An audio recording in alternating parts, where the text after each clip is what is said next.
సురేష్ గారు, ముందుగా ఈ డొనాల్డ్ ట్రంప్ మీద దాడికి సంబంధించి మనం కొంత లోతుల్లోకి వెళ్లే ముందు కొంత ఓవర్వ్యూలో గనక ఆలోచిస్తే, ఒక 20 ఏళ్ల కుర్రాడు అంత పగబట్టి ఏకంగా అమెరికా మాజీ అధ్యక్షుడినే చంపేద్దాము అనే ప్రయత్నం చేయడం ఒకెత్తైతే, అక్కడి భద్రతా వ్యవస్థకు పలుమార్లు ఒక వ్యక్తి సూచించాను అని చెప్పినప్పటికీ కూడా పట్టించుకోని పరిస్థితి, అంటే ఆ డొల్లతనం. సో మరి నిజంగా ఇది డొల్లతనమా? ఈ సినేరియోని ఎలా అర్థం చేసుకోవాలి బేసిక్గా?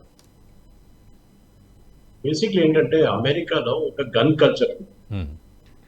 ఇప్పుడు ఈ కుర్రోడు వాడిన అసాల్ట్ రైఫిల్ ఆన్లైన్ తెప్పించుకోవచ్చు.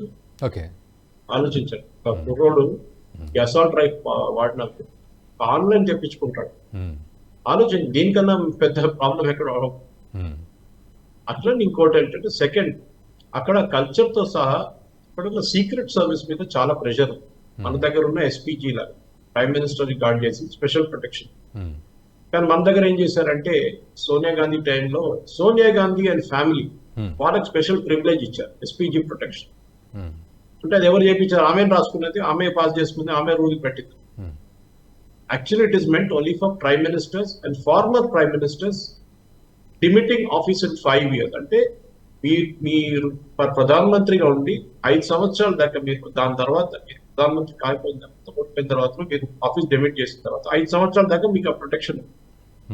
ఎందుకంటే మీరు ప్రధానమంత్రి పొజిషన్ లో చాలా డిసిషన్ తీసుకొని ఉంటారు. టెర్రరిస్ట్ యాక్ట్ మీద కౌంటర్ చేయడానికో, బాలాకోట్ లాంటి స్ట్రైక్ చేయడానికి, ఏదైనా కానీ సర్జికల్ స్ట్రైక్, మిగతా ఏ టెర్రరిస్ట్ గ్రూప్ మీద దాడి చేయడానికి ఖాళిస్తాన్ ఇస్తున్నారు. మీరు ప్రధానమంత్రిగా ఉండి మీరు ఏదైనా డిసిషన్ తీసుకుని ఉంటారు. ఆ డిసిషన్ ని మీరు వీళ్ళు ఎట్లా అపోజ్ చేస్తారంటే దానికి ఎవరు బాధితులు, వాళ్ళ మీద ఇందిరాగాంధీ గారి హత్య అనుకో, ఆపరేషన్ బ్లూ స్టార్ నుంచి వచ్చిన ప్రాబ్లం. ఆపరేషన్ బ్లూ స్టార్ జరిగిన దాని ప్రకారం అక్కడ ఉన్న సిక్ కమ్యూనిటీకి పంజాబ్ లో వాళ్ళకు కోపం ఉండే, మా హోలియస్ట్ ప్లేసెస్ గోల్డెన్ టెంపుల్ మీద దాడి చేస్తాం, అకాల్ తఖ్త్ మీద దాడి చేస్తాం, దానికి మేము తిప్పి కొడతామని చెప్పారు. కానీ చేసిన తప్పు ఏంటంటే Indira Gandhi she believe that sick body guards ఉంచుకోవడం, అది పెద్ద తప్పు. సో మనం మీరు అడిగిన ప్రశ్నకి మిస్టేక్స్ ఎక్కడ అడిగితే చాలా తప్పు. పెరిమీటర్ సెక్యూరిటీ మన దగ్గర తీసుకుందాం, ప్రధానమంత్రి ఈక్వలెంట్ మన follow almost US system. Close proximity అంటాం. అంటే క్లోజ్ ప్రాక్సిమిటీ అంటే ప్రధానమంత్రి పక్కన ఉన్న వాళ్ళు ఉంటారు మన దగ్గర. యుఎస్ ప్రెసిడెంట్ ఏమో స్పెషల్ సీక్రెట్ సర్వీస్ అంటారు. వాళ్ళు చాలా క్లియర్ గా తెలిసిపోతుంది. వాళ్ళు they will be wearing a black suit, black goggles వేసుకుంటారు, 1-way గాగుల్స్. అంటే వాళ్ళ కన్నా ఎక్కడ పోతుంది ఎవరు తెలియదు బయట నుంచి వెళ్తే, వాళ్ళకి క్లియర్ గా కనిపిస్తుంది ఎవరిని వాళ్ళు చూస్తున్నారు. అది కాకుండా నెక్స్ట్ అవుటర్ లేయర్ ఒకటి ఉంటుంది, సెకండ్ లేయర్ ఉంటుంది. సెకండ్ లేయర్ మన దగ్గర సిఆర్పిఎఫ్ లాంటి పోలీస్ ఫోర్సెస్ ఉంటుంది, సెంట్రల్ ఫోర్సెస్ ఉంటుంది. దాని పెరిమీటర్ చుట్టుపక్కల ఉన్న అవుటర్ కార్డన్ ఏమో లోకల్ పోలీస్ ఉంటుంది. నేను ఒక ఎగ్జాంపుల్ ఇస్తాను. మీరు ప్రధానమంత్రి గారు మీకు గుర్తుంటుంది, పంజాబ్ లో ఒక హైవే మీద ఫార్మర్స్ అజిటేషన్ టైంలో ఆయన హైవే మీద చిక్కపోయినా ఆల్మోస్ట్ 1.5 గంటల సేపు ఆయన అక్కడ మొత్తం టర్న్ అరౌండ్ టైం కలిసి.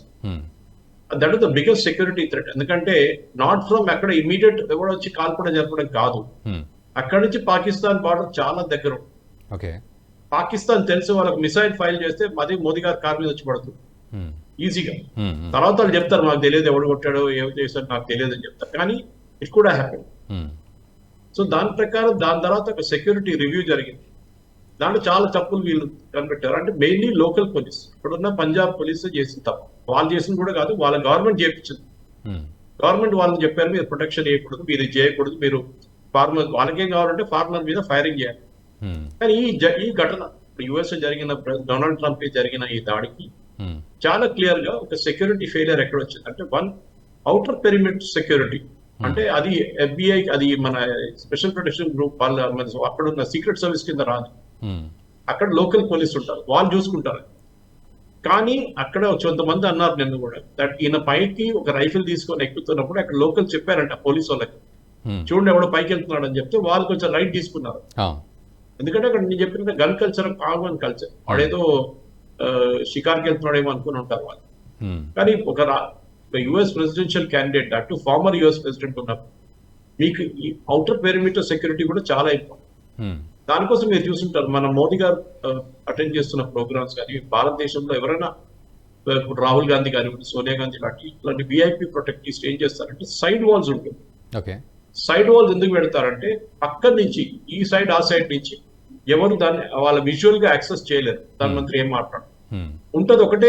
ప్రధానమంత్రి ఉన్నప్పుడు ఫ్రంట్ ఎండ్ నుంచి ఉంటుంది. దాని కూడా మీరు చూసుకుంటారు ఆల్మోస్ట్ ఒక 100 meters దాకా వీళ్ళు గ్యాప్ మెయింటైన్ చేస్తారు. Gap maintain, yeah. ఎందుకంటే అక్కడ ఉన్న వాళ్ళు అఫ్ కోర్స్ మెటల్ డిటెక్టర్ తో చెక్ చేస్తే లోపలికి వస్తారు. కానీ ఎవరైనా హ్యూమన్ బాంబ్ లాంటి రాజీవ్ గాంధీ గారి మీద జరిగిన అట్లాంటి దాడి జరగడానికి ఒక ఫ్రంట్ లో ఒక 50 feet నుంచి 100 feet దాకా depending on the protective list okay. Z ఉన్నా కానీ వై ప్లస్ ఉన్నా దాని మీద ఉంటుంది. Hmm. అది కాకుండా నెక్స్ట్ స్నైపర్ అంట. వీళ్ళు ఏం చేస్తారంటే ఇప్పుడు మనం లాల్ బహదూర్ స్టేడియం లో మోదీ గారు ప్రోగ్రామ్ చేస్తారు, చాలాసార్లు జరిగింది. Oh. ఫస్ట్ ప్రోగ్రామ్ అనేది ఆయన ప్రధానమంత్రి క్యాండిడేట్ గా అనౌన్స్ చేసినప్పుడు నేను కూడా వెళ్ళాను ఆ ప్రోగ్రామ్. 2013లో జరిగింది, 13, నవంబర్ లో. Hmm. First ticketed event in India. Ticket కొనుక్కొని వెళ్ళారు ఆ ఈవెంట్ కి. ఓకే. అప్పుడు ఐ థింక్ ఉత్తరాఖండ్ లో అప్పుడు ఫ్లడ్స్ వచ్చి వరదలు వచ్చి ఆ డబ్బులంతా దాన్ని డొనేట్ చేశారు Hmm. బీజేపీలో. టికెట్ కొనుక్కొని వెళ్ళాం మేము. అప్పుడు అదే మీడియా గైడ్, మీడియా పాస్ ఉంటే నాకు అప్పుడు కూడా టికెట్ కి ఒక టికెట్ తీసుకున్నాం. Hmm. అప్పుడు దాని పక్కన లాల్ బహదూర్ స్టేడియం పక్కన చాలా పెద్ద పెద్ద టాల్ బిల్డింగ్స్ ఉన్నాయి. చాలా ఒక 15-16 స్టోరీడ్ బిల్డింగ్స్ ఉన్నాయి. బాబుఖాన్ ఎస్టేట్ ఉన్నాయి, దాని పక్కన మిగతా బిల్డింగ్స్. అవును, చాలా బిల్డింగ్స్ ఉన్నాయి. వాళ్ళు ఏం చేస్తారంటే వీళ్ళు క్లియర్ గా అక్కడున్న రెసిడెంట్స్ కి ముందే వార్నింగ్ ఇచ్చేస్తారు, మీరు అటువైపు ఉన్న విండోస్ తెరవకూడదు, మీరు అటువైపు ఉన్న డోర్ తెరవకూడదు. అది కాకుండా వీళ్ళు టెర్రస్ మీద కానివ్వండి, మిగతా ఫ్లోర్ల మీద కొన్ని ఆల్టర్నేట్ ఫ్లోర్స్ మీద వీళ్ళ పోలీసు వాళ్ళు ఉంటారు. కానీ మన దగ్గర ఉన్న లోకల్ హైదరాబాద్ పోలీస్ దగ్గర ఏముంటుందండి, 303 రైఫిల్ ఉంటుంది, ఒక లాట్ ఏం చేయగలరు. వీళ్ళని అడగడానికి స్నైపర్ అంట. అంటే వీళ్ళు లాల్ బహదూర్ స్టేడియం రూఫ్ మీద వేసి చూస్తుంటే ఎస్పీజీ వాళ్ళ స్నైపర్స్ ఉన్నారు. అంటే యూజువలీ పోలీస్ అని రాసి ఉంటుంది వెనక. They will be wearing white and grey colour jacket, sniper. So snipers ఏం చేస్తారంటే వీళ్ళు ఈ ఉన్న బాల్కనీస్ ఎక్కడ ఉన్నాయి చూడండి, దాని మీద ఫోకస్ చేస్తూనే ఉంటారు. ఎవరైనా డోర్ తెరుస్తున్నారా, ఎవరైనా విండో ఓపెన్ చేస్తున్నారా. ఎందుకంటే ఎప్పుడు చెప్తారు, terrorist has B lucky only once, ఒకటేసారి లక్కీ కావాల్సి వస్తుంది. కానీ security forces has B lucky always. అది పెద్ద ప్రాబ్లం. సో జరిగిన దాడికి కూడా పనిచేస్తుంది దీనికి. ఇట్ వాజ్ డొనాల్డ్ ట్రంప్ కి it was really second life అని చెప్పచ్చు. ఎందుకంటే ఇంత ఆయన తల సైడ్ కి జరిపిన దాని ప్రకారం లేకుండా ఆయన హెడ్ తల నుంచి లోపల నుంచి వెళ్ళిపోతుంది బుల్లెట్. ఎగ్జాక్ట్లీ, అవును అవును. అయితే సురేష్ గారు, ఇక్కడ ఇంకొక విషయం ఇప్పుడు కొత్తగా వాదన తెర మీదకి వస్తుంది. ఏంటంటే ట్రంప్ కావాలని ఇది ప్లాన్ చేసుకున్నారు అనే వాదన వస్తుంది. సో ఇందులో ఎంతవరకు నిజం ఉంది అనుకోవచ్చు, అది అనుమానపడవచ్చు ఆ విధంగా? ఎట్లండి, నవ్వుతారండి ఎవరైనా చెప్తే. ఆ అసాల్ట్ ఏదో పక్కన ఎవడో వచ్చి బాంబు పెట్టి ఒక 100 గజాల దూరం బాంబు పెడితే అది చెప్పొచ్చు ట్రంప్ చేయించాడు. ఇది ఆయన మీద, ఆయన చెవి దగ్గర నుంచి వెళ్ళింది బుల్లెట్. ఆయన వెనక కూర్చున్నాక మంచి చనిపోయింది. ఇద్దరు క్రిటికల్ గా ఉన్నారు రైట్ బిహైండ్ హిమ్. ఎందుకంటే 7 బుల్లెట్లు పోయినాయి, 7 rounds were fired. దాంట్లో ఒకటే ఆయన చెవి మీద నుంచి కొట్టుకుంటూ వెళ్ళిపోయింది. అది if you just shifted his head this side, it would hit his brain straight away. No doubt about. అది ఎవడు చెప్పాడు కానీ, అది మన దగ్గర కొంతమంది ఉంటారు ఇక్కడ, చెప్పలేము కానీ వద్దు. అది మన లెఫ్టిస్ట్ ఉన్నారు, వాళ్ళ కాన్స్పిరసీ థియరిస్ట్ ఉంటారు. మోదీ గారే చేపించారు, మోదీ గారే పుల్వామా చేపించారు, మోదీ గారే మిగతా దాడులని ఉడి చేపించారు. దాని తర్వాత మోదీ గారే దాని మీద అటాక్ చేసి మనకి పబ్లిసిటీ వచ్చిందని మనం అంతా చెప్తారు చాలా మంది. కానీ when you look at the security apparatus, especially secret service లాంటి యుఎస్, ఎందుకంటే US president is the biggest threat. కానీ ఆయన మీద ఉన్న థ్రెట్ దీనికన్నా ముందు మనకు ఎప్పుడు రొనాల్డ్ రేగన్ మీద జరిగింది దీనికన్నా ఒక అటాక్. దానికన్నా ముందు మన అందరికి తెలుసు, జాన్ ఎఫ్ కెనడీని ఒక బిల్డింగ్ లోపల నుంచి లీ హార్వీ ఆస్వాల్డ్ ఒక టెలిస్కోపిక్ లాంటి రైఫిల్ పెట్టి కొట్టాడు. When he was going in a car, motorcade lens, open motorcade. So నేను కాలేజ్ లో ఉన్నప్పుడు ఒక ఫేమస్ మూవీ ఒకటి వచ్చింది, దాని book actually Frederick was the day of the jackal. నేను మన పాత ప్లాజా థియేటర్ ఉండే, ఇప్పుడు లేదు, మన సూర్య టవర్స్ పక్కన పారడైస్ దగ్గర, అక్కడ చూశాను 2-3 సార్లు చూశాను. దాంట్లో కూడా something very similar happy. Charles de Gaulle ని ఆయన వాళ్ళ నేషనల్ డే లో చంపడానికి అక్కడ ఉన్న కొంతమంది, ఫ్రాన్స్ లో ఉన్న కొంతమంది ప్లాన్ చేసి ఒక స్నైపర్ ని హైర్ చేస్తారు. ఆయన ఎట్లా చేస్తారు, అది కూడా ఇప్పుడు డొనాల్డ్ ట్రంప్ కి జరిగింది అదే పాయింట్ లో ఆయన ఎస్కేప్ అయ్యారు. అంటే ఆయన మెడల్ పెట్టిన తర్వాత కొంచెం ముందుకెళ్ళి ఇట్లా కిస్ చేయడానికి వెళ్తారు చార్ల్స్ డిగాల్. ఆ టైం కి ఆయన వెనక నుంచి ఆ బుల్లెట్ పోతుంది. సో ఆలోచించండి, the similarities are very very very horrifying అనమాట. కానీ ఈ సెక్యూరిటీ అనేది మనం ఎప్పుడు జపాన్ లో జరిగిన దాడి చూడండి, prime minister being killed, X prime minister being. అది కాకుండా ఈజిప్షియన్ ప్రెసిడెంట్ సదాత్ ని ఎట్లా చంపారు, ఆయన్ని వాళ్ళ రిపబ్లిక్ పరేడ్ లో అంటే మన దగ్గర ఉన్న రిపబ్లిక్ పరేడ్ లో దాంట్లో ట్యాంక్ తీసుకొచ్చి ట్యాంక్ సెల్యూట్ చేస్తుంది. Actually the dip the gun turret అంటారు దాన్ని.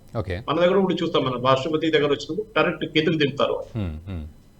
ఆ టరెట్ ని చెక్ చేయలేదు ఎవరు, దాని లోపల యాక్చువల్లీ ఒక అమ్యునిషన్ పెట్టేసుకొని స్ట్రేట్ అవే కొట్టారు సదాత్ గారు. సో ఈ రిస్క్ ఎంత ఉంటుందంటే మీకు ఒక ప్రైమ్ మినిస్టర్ వచ్చే ముందు, ప్రెసిడెంట్ వచ్చే ముందు, మన దగ్గర ప్రెసిడెంట్ అంత విఐపి సెక్యూరిటీ ఉండదు, ఉంది కానీ ప్రధాన మంత్రికి అంత ఉండదు. ఆ ఏరియా శానిటైజ్ చేయడం, అవుటర్ సెక్యూరిటీ, ఇన్నర్ సెక్యూరిటీ, చాలా మోదీ గారు నేను అనుకుంటా త్రిశూర్లో అనుకుంటారు ఒక ర్యాలీలో ఆయన నడుచుకుంటా, ఆయన వెహికల్లో పోతుంటే నడుచుకుంటూ పోతుంటే అనుకుంటా, ఆయన కింద నడుచుకుంటూ పోతున్నప్పుడు ఎవరో బాటిల్ విసిరారు.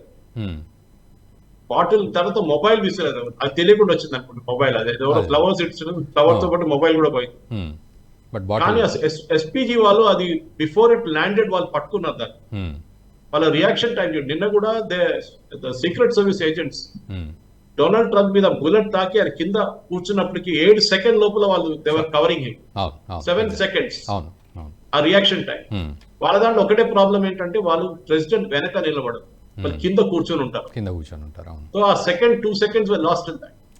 లేకుంటే దే కూడా directly jumped out and they found a cordon around him. ఎందుకంటే ఆయన మీద ఇంకా ఈయన పైన ఉన్న స్నైపర్ ని చంపారా లేదా అని వాళ్ళు ఇయర్ పీస్ లో చెప్పారు. దాని తర్వాత ఆవి రెడీ టు గో అని 3-4 సార్లు అడిగారు. అది ఆ పోడియం లో ఉన్న మైక్ నుంచి చాలా క్లియర్ గా వచ్చింది.